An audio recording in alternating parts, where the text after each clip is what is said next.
जय श्री कृष्ण। आप सभी को वैशाख मास वर्थिनी एकादशी की ढेरों शुभकामनाएं। प्रिय दर्शकों, आज के इस वीडियो में हम बात करेंगे वरुथिनी एकादशी के विषय में। वरुथिनी एकादशी किस दिन है? वरुथिनी एकादशी का व्रत किस दिन किया जाएगा? वरुथिनी एकादशी जो वैशाख मास के कृष्ण पक्ष की एकादशी है, उसकी विधि क्या है, नियम क्या है, इसके विषय में शास्त्रों में क्या लिखा है, इसकी बड़ी अद्भुत महिमा पद्म पुराण में है, उसके विषय में आपको बताएंगे। इस एकादशी का व्रत क्या करना चाहिए, कैसे करना चाहिए, इस एकादशी पर दशमी तिथि के नियम क्या है। आप जानते हैं बहुत से ऐसे महत्वपूर्ण नियम हैं जिनका पालन आपको इस एकादशी पर व्रत के एक दिन पूर्व करना होता है, वो बताएंगे, और साथ ही शुभ मुहूर्त और तिथि बताएंगे, डेट बताएंगे। इस प्रकार से संपूर्ण जानकारी आने वाली एकादशी के बारे में आपको प्रदान की जाएगी। आपसे निवेदन है कि वीडियो थोड़ा सा भी उपयोगी लगे तो एक बार लाइक अवश्य कीजिएगा। अपने व्रत की सफलता के लिए कमेंट बॉक्स में अवश्य लिखिएगा जय श्री हरि या ओम नमो नारायणाय, ओम नमो नारायणाय। ये वैशाख मास का मूल मंत्र है। शास्त्र कहते हैं इसे इस महीने में जितना जपते हैं उतना कल्याण होता है। आप देख रहे हैं धर्म साधना टीवी ज्योतिष संस्थान का प्रतिष्ठित यूट्यूब चैनल धर्म साधना टीवी धार्मिक। हम यहाँ सभी व्रत और त्योहारों की सही शास्त्रीय जानकारी प्रदान करते हैं। ज्योतिष शास्त्र पंचांग के आधार पर आपको बताते हैं कौन सी तिथि कब है, व्रत आदि कब करना है, क्या विधि, क्या नियम और क्या गलती नहीं करनी है। यदि आप सभी व्रत और त्योहारों की सही शास्त्रीय जानकारी पाते रहना चाहते हैं तो कृपया चैनल को सब्सक्राइब कीजिए और बेल आइकॉन को प्रेस कीजिए। आइए अब जानकारी आरंभ करते हैं। बात करते हैं आने वाली एकादशी की। प्रिय दर्शकों, वैशाख मास की कृष्ण पक्ष की एकादशी, इसके बारे में भगवान श्री कृष्ण महाराज युधिष्ठिर बताते हुए कहते हैं, भगवान श्री कृष्ण कहते हैं कि हे महाराज युधिष्ठिर, यह एकादशी सौभाग्य देने वाली है और सब पापों को नष्ट करने वाली तथा अंत में मोक्ष देने वाली है। भगवान कृष्ण का कहना है कि यदि कोई अभागिनी स्त्री करें तो उसको सौभाग्य मिलता है, ये आपके भाग्य को बदलने वाली है। यदि कोई अभागिनी स्त्री इसको कर लेती है तो उसका भाग्य बदल जाता है, वह सौभाग्यवती हो। यही वो एकादशी जिसके पुण्य फल से राजा मानदाता स्वर्ग को गया था। भगवान श्री कृष्ण कहते हैं कि हे राजन, वरुथिनी एकादशी का फल 10,000 वर्ष तक तप करने के बराबर होता है। अर्थात जब आप 10,000 वर्ष तक तप करते हैं लगातार भगवान का, उससे जितना पुण्य मिलता है उतना पुण्य केवल एक वरुथिनी एकादशी का व्रत कर लेने मात्र से प्राप्त हो जाता है। आगे भी कहा गया है कि कुरुक्षेत्र में सूर्य ग्रहण के समय एक मन स्वर्ण दान करने से जो फल प्राप्त होता है वही फल वरुथिनी एकादशी का करने से मिलता है। कुरुक्षेत्र में सूर्य ग्रहण के समय के दान को सबसे अधिक फलदायी कहा गया है। शास्त्र कहते हैं कि यदि सूर्य ग्रहण के समय कुरुक्षेत्र में दान किया जाए तो सर्वाधिक पुण्य देने वाला है, और उसमें भी स्वर्ण दान तो वह और अधिक पुण्य वाला हो गया। इस प्रकार से ये जो एकादशी है ना, ये उतनी ही पुण्यदायिनी है जितना कुरुक्षेत्र में सूर्य ग्रहण के समय एक मन सोना दान करने से आपको पुण्य मिलता है। केवल एक व्रत कर लीजिए, उतना पुण्य आपको प्राप्त हो जाएगा। एक मन सोना तो दान कोई कर नहीं सकता। सोने के भाव आप देख ही रहे हैं कितना ऊपर चढ़े हुए हैं, तो एक मन सोना दान नहीं कर सकते। कोई बात नहीं, आप इस एकादशी का व्रत कीजिए। भगवान श्री कृष्ण कहते हैं कि इस एकादशी का व्रत करने वाला मनुष्य इस लोक में सभी सुखों को भोगता है, अर्थात जो भी आवश्यक सुख सुविधाएं होती हैं वो सब उसे प्राप्त होते हैं, और काल में जब उसका अंतिम सफर आता है तो उस समय वह परलोक में स्वर्ग को प्राप्त होता है।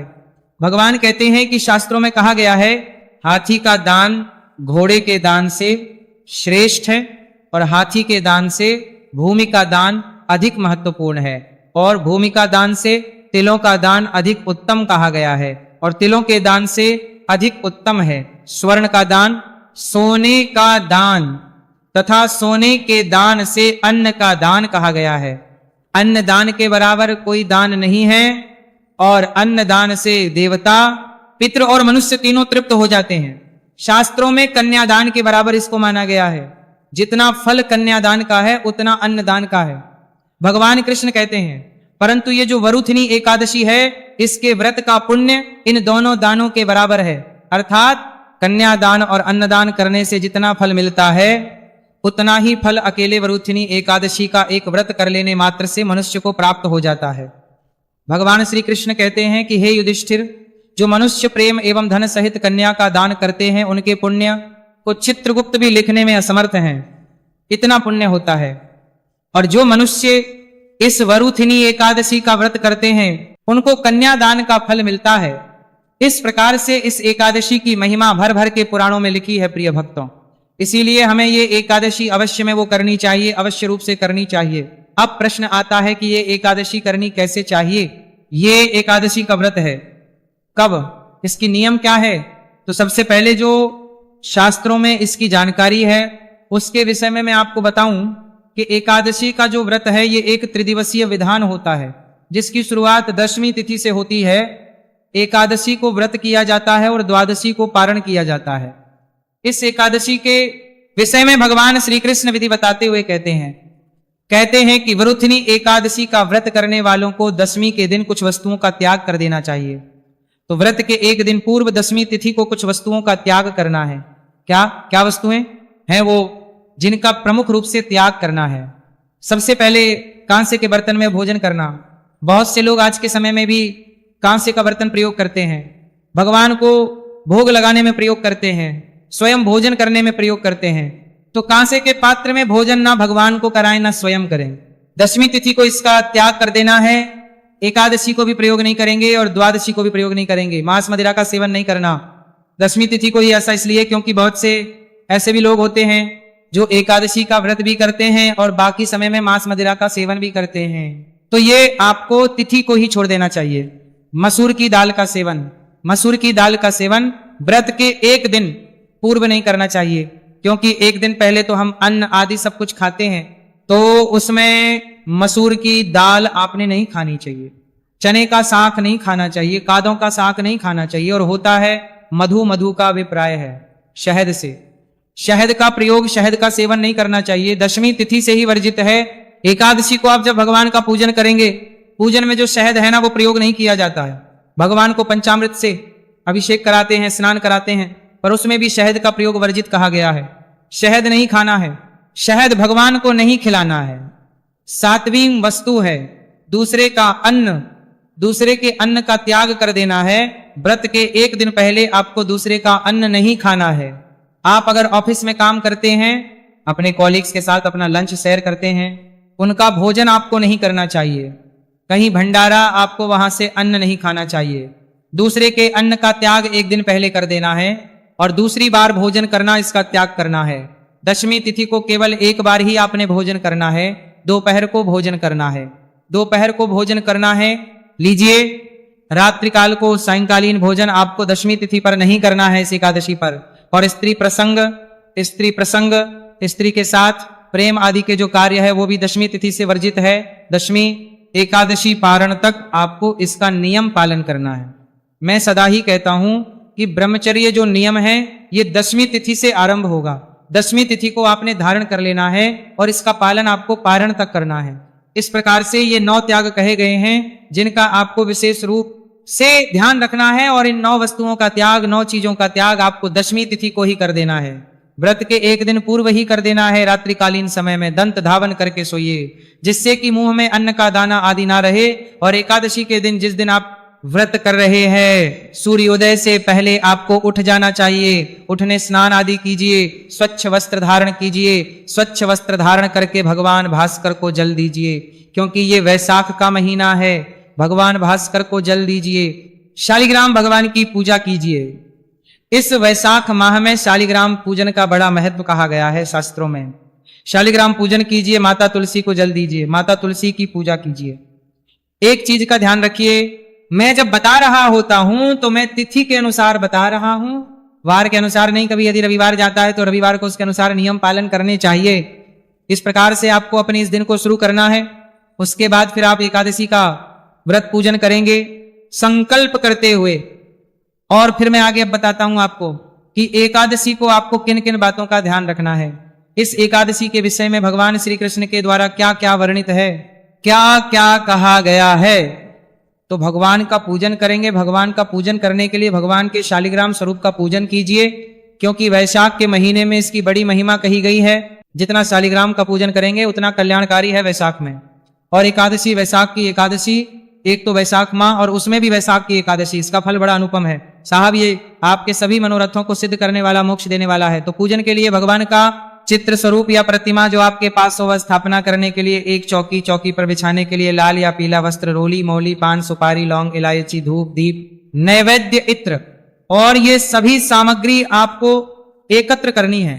गंगा जल लेना है, सारी सामग्री एकत्र करके एक लोटा लीजिए तांबे का, उसमें पहले थोड़ा सा गंगा जल भरिए, फिर शुद्ध जल भरिए और आसन लगा के उत्तर दिशा की ओर या पूर्व दिशा की ओर मुख करके बैठ जाइए। सबसे पहले स्थान का शुद्धिकरण करेंगे और सामग्री जो है उसका शुद्धिकरण करेंगे।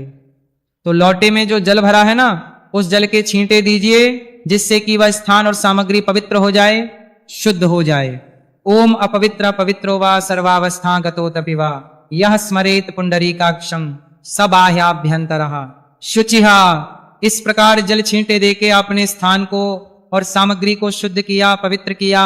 अब भगवान की स्थापना के लिए चौकी लगाइए, चौकी पर लाल या पीला वस्त्र आपके पास जो उपलब्ध है वह बिछाइए। उसके ऊपर भगवान विष्णु का जो भी चित्र, प्रतिमा या तस्वीर आपके पास है उनको विराजमान कीजिए। उनके सामने सीधे हाथ की ओर घी का दिया रखिए और विपरीत दिशा में धूप रखिए। अगर तेल का जलाते हैं तो वह उल्टे हाथ की ओर रखा जाएगा। इस प्रकार आपने भगवान को विराजमान करना है, चौकी आदि लगानी है। अब सबसे पहले आप अपने हाथ धोएंगे, आचमनी करेंगे और फिर हम संकल्प करते हुए पूजन की ओर आगे बढ़ेंगे।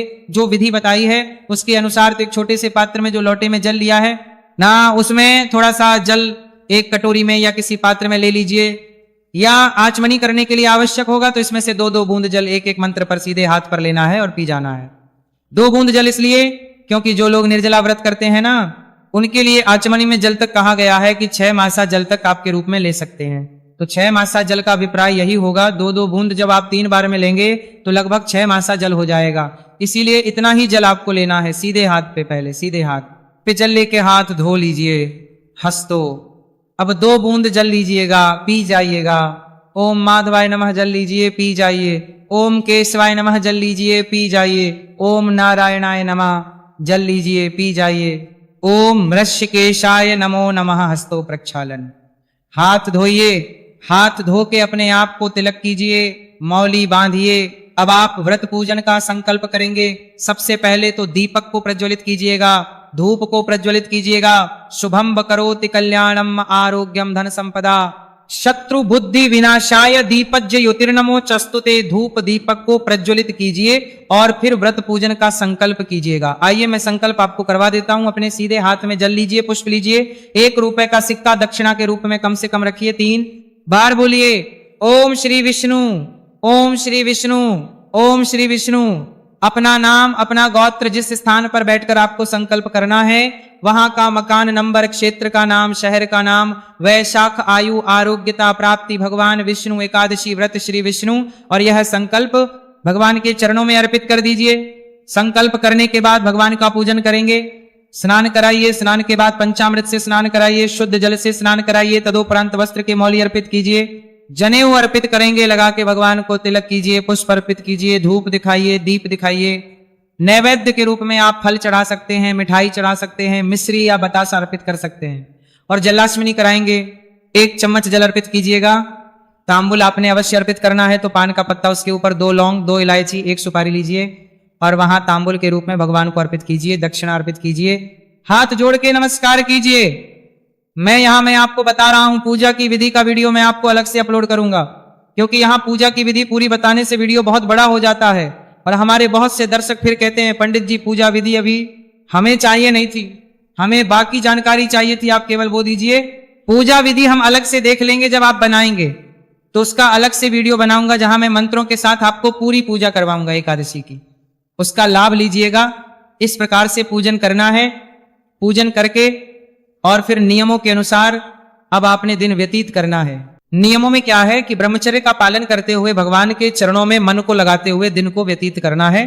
कुछ विशेष रूप से इस व्रत के बारे में भगवान श्री कृष्ण कहते हैं कि व्रत वाले दिन जुआ नहीं खेलना चाहिए, शयन भी नहीं करना चाहिए। लोग जो चयन करते हैं, सो जाते हैं, दिन में बिल्कुल नहीं सोना चाहिए। उस दिन पान खाना वर्जित है और दातुन करना भी वर्जित है। दूसरे की निंदा नहीं करनी चाहिए। आजकल ये बड़ा चलता है, चुगली चलती है, एक दूसरे के पीठ पीछे तो दूसरे की निंदा, चाहे वो कितना ही निंदनीय कार्य क्यों ना कर रहा हो, कितना ही गलत क्यों ना हो, को दूसरे की निंदा कभी भूल के भी नहीं करनी चाहिए, चुगली नहीं करनी चाहिए। ये महापाप है, आपके व्रत के पुण्य को क्षीण करता है। ये किसी की चुगली नहीं करनी चाहिए और पापी मनुष्यों के साथ बातचीत भी नहीं करनी चाहिए। अगर आपको लगता है कि कोई पापी मनुष्य है तो उसके साथ बातचीत का त्याग कर देना चाहिए। उस दिन क्रोध नहीं करना चाहिए, मिथ्या भाषण का त्याग करना चाहिए, झूठ नहीं बोलना चाहिए। शांत चित्त दिन को व्यतीत कीजिए। शयन काल को प्रभु का कीर्तन करना चाहिए। तो कीर्तन के लिए आसपास यदि मंदिर में कहीं कीर्तन होता है तो कीर्तन के लिए वहां जाएं। अन्यथा भगवान नारायण कहते हैं कि जो लोग नाच गा के कीर्तन ना कर सकें वो पाठ पढ़ के या सुन के कीर्तन का लाभ लें। तो मैं आपके लिए प्रत्येक एकादशी पर वो सभी पाठ और स्तोत्र अपलोड करता हूं एक ही वीडियो में, जिससे आप कीर्तन का लाभ ले सकते हैं। सायं काल को जो आहार लेंगे उसमें तेल का, अन्न का सेवन वर्जित है, नमक का सेवन वर्जित है, इसका ध्यान रखिए। फल आहार है, फल आहार ही आपको करना चाहिए। रात्रि काल को जागरण करना चाहिए। जागरण की बहुत महिमा है और जागरण के समय भी आपको वह स्रोत और पाठ सुनने चाहिए। जागरण का अभिप्राय ये नहीं है कि टीवी देख रहे हैं जागरण कर रहे हैं, नहीं। भगवान की भक्ति करते हुए, स्त्रोत और पाठ सुनते हुए या पढ़ते हुए जागरण करना चाहिए। तो मैं आपके लिए वह वीडियो अपलोड करता हूं, उसका लाभ लीजिएगा। इस प्रकार से आपने व्रत करना है। रात्रि काल को करना है, पूरी रात जो ना कर पाए तो 2 बजे तक तो अवश्य करें ही करें। और अगले दिन आपको व्रत का पारण करना चाहिए। पारण की पूजा विधि, नियम आदि जो है वो मैं अलग वीडियो में बता दूंगा आपको। यहां मैं जानकारी देता हूं कि व्रत करना कब है, पारण करना कब है और पूजन कब होगा। प्रिय दर्शकों, ये जो एकादशी तिथि है ना, इसकी शुरुआत हो रही है 13 अप्रैल की रात को 1:08 पर। जब 12 अप्रैल की रात 12 बजे के बाद 13 अप्रैल लग जाएगा तो 1:08 पर एकादशी शुरू हो जाएगी और ये समाप्त होगी 14 अप्रैल को 12:12 पर, अर्थात 13 की रात्रि को 12 बजे के बाद जब 14 लग जाएगी तो 12:12 पर यह समाप्त हो जाएगी। ऐसे में 13 तारीख को सूर्य के मुख से एकादशी दशमी इसके आसपास भी नहीं है, क्योंकि 13 तारीख को रात्रि को 1 बजे ही एकादशी आ जाएगी मध्य रात्रि में। तो 13 तारीख को ही एकादशी का व्रत किया जाएगा। उत्तम व्रत होगा 13 तारीख को ही आपको व्रत करना चाहिए। बड़ा दिन अच्छा है, सोमवार का दिन रहेगा। तो 13 अप्रैल को आप एकादशी व्रत कीजिए, पूजन कीजिए। पारण इसका आप करेंगे 14 अप्रैल को। पूजा के लिए शुभ मुहूर्त जो है 5:58 से शुरू होगा और 7:34 तक रहेगा। सुबह का जो उत्तम मुहूर्त है, इसके अलावा 9:10 से और 10:46 तक भी पूजा के लिए शुभ समय है। इसमें भी आप पूजन कर सकते हैं। पारण की यदि हम बात करें तो पारण 14 को आप करेंगे। सूर्योदय के बाद आप पालन कर सकते हैं। और अगर आप शुभ चौघड़िया देखना चाहते हैं तो 9 बजे के बाद पालन कीजिए। 9 से 12 के बीच में उत्तम रहेगा। इस प्रकार से आप इस समय में एकादशी का लाभ लीजिए। कुछ और पूछना चाहते हो तो कमेंट बॉक्स में लिख के पूछ सकते हैं। भगवान नारायण सब पर कृपा करें। जय श्री कृष्ण।